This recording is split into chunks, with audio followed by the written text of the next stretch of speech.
En provenance de Plymouth, le Français est apparu sur une mer d'huile dans les Pertuis charentais au petit matin. Après-guerre, son vrai nom c'était Casquelotte, cachalot en danois.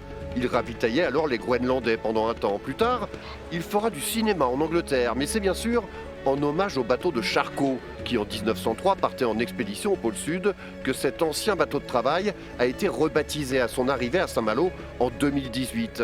Car oui, désormais le Français est en mission pour la planète. Il va y avoir le Français témoin des pôles, qui est une fondation qui a pour but de sensibiliser au réchauffement climatique, à la fonte des glaces, etc. Et donc qui aurait pour projet de l'envoyer au Groenland tous les 2 ans, in fine. Et l'autre affréteur, c'est Grand Voilier École, donc, qui a pour vocation de faire naviguer un maximum de jeunes. À son bord, une exposition raconte l'histoire de Charcot et du premier hivernage d'un bateau tricolore en Antarctique. Et comme demain matin à La Rochelle, des conférences et des ateliers de sensibilisation sont proposés aux estivants.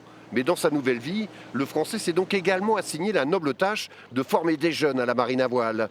Audrey navigue depuis 3 ans et transmet régulièrement sa passion à des novices qui embarquent pour quelques jours.